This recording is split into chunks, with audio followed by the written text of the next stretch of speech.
We're gonna do something different right now. Mainly because I love to hear myself talk. I could do it all day. In fact, I do. Because I have nothing else to do besides sleep. Which I can't right now, very sadly. So I'm gonna read Edgar Allan Poe's The Raven. So, not only do I have the perfect face for radio, I have the perfect voice for it too. So, here we are. The Raven. Once upon a midnight dreary, while I pondered weak and weary over many a quaint and curious volume of forgotten lore, while I nodded, nearly napping, suddenly there came a tapping, as of someone gently rapping at my chamber door. "'Tis some visitor," I muttered, tapping at my chamber door. Only this, and nothing more. Distinctly I remember it was in the bleak December, and each separate dying ember wrought its ghost upon the floor. Eagerly I wished the morrow, vainly I had sought to borrow from my books surcease of sorrow, sorrow for the lost Lenore, for the rare and radiant maiden whom the angels name Lenore, nameless here forevermore. And the silken, sad, uncertain rustling of each purple curtain thrilled me, filled me with fantastic terrors never felt before, so that now, to still the beating of my heart, I stood repeating, "'Tis some visitor, entreating entrance at my chamber door, some late-night visitor, entreating entrance at my chamber door. That is it, and nothing more." Presently my soul grew stronger, hesitating, then no longer. "Sir," said I, "or madam, truly your forgiveness I implore. But the fact is I was napping, and so gently you came rapping, and so faintly you came tapping at my chamber door, that I scarce was sure I heard you." Here I opened wide the door. Darkness there, and nothing more. Deep into that darkness peering, long I stood there wondering, fearing, doubting, dreaming, dreams no mortals ever dared to dream before. But the silence was unbroken, and the stillness gave no token. And the only word there was spoken was the whispered word, "Lenore." This I whispered, and an echo murmured back the word, "Lenore." Merely this, and nothing more.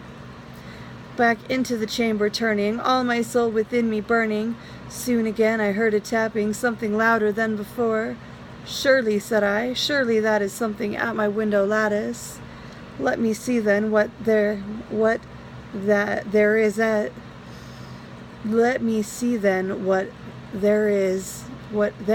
is, and this mystery explore. Let my heart be still a moment, and this mystery explore. 'Tis the wind, and nothing more." Open here I flung the shutter, when with many a flirt and a flutter, in there stepped a stately raven of the saintly days of yore. Not the least obeisance made he, not a minute stopped or stayed he, but with mien or lord or lady, perched above my chamber door, perched upon a bust of Pallas just above my chamber door, perched and sat, and nothing more. Then this ebony bird, beguiling my sad fancy into smiling, by the grave and stern decorum of the countenance it wore. "Though thy crest be shorn and shaven, thou," I said, "art sure no craven.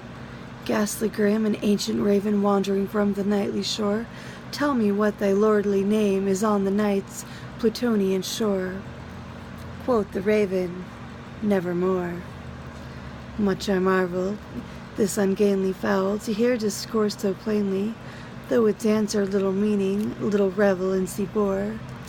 For we cannot help agreeing that no living human being ever yet was blessed with seeing bird above his chamber door, bird or beast upon the sculpted bust above his chamber door, with such a name as Nevermore. But the raven, sitting lonely on that placid bust, spoke only that one word, as if his soul in that one word he did outpour. Nothing further, then he fluttered, not a feather, then he fluttered, till I scarcely more than muttered, "Other friends have flown before, On the morrow he will leave me as my hopes have flown before. Then the bird said, nevermore. Startled at the stillness broken by reply so aptly spoken, doubtless, said I, what it utters is its only stock and store, caught from some unhappy master whom unmerciful disaster followed fast and followed faster, till his songs one burden bore, till the dirges of his hope of that melancholy burden bore, of never, nevermore. But the raven still beguiling all my sad soul into smiling.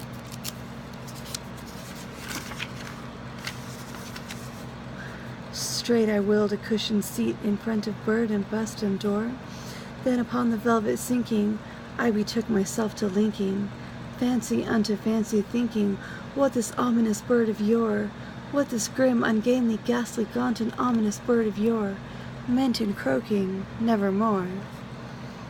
This I sat engaged in guessing, but no syllable expressing, to the fowl whose fiery eyes now burned into my bosom's core. This and more I sat divining, with my head at ease reclining, on the cushion's velvet lining that the lamplight gloated o'er, but whose velvet lining, with the lamplight gloating o'er, she shall press, nevermore. Then methought the air grew denser, perfumed from an unseen censer, sung by seraphim whose footfalls tinkled on the tufted floor. Wretch, I cried, that God hath lent thee, by these angels he hath sent thee, respite, and nepenthe from the memories of Lenore. Quaff, oh quaff this kind nepenthe, and forget this lost Lenore. Quoth the raven, nevermore. Prophet, said I, thing of evil, prophet still of bird or devil, whether tempter sent, whether tempest tossed thee here ashore, desolate, yet all undaunted, on this desert land enchanted, on this home by horror haunted, tell me truly, I implore, is there balm in Gilead? Tell me, I implore. Quoth the raven, nevermore.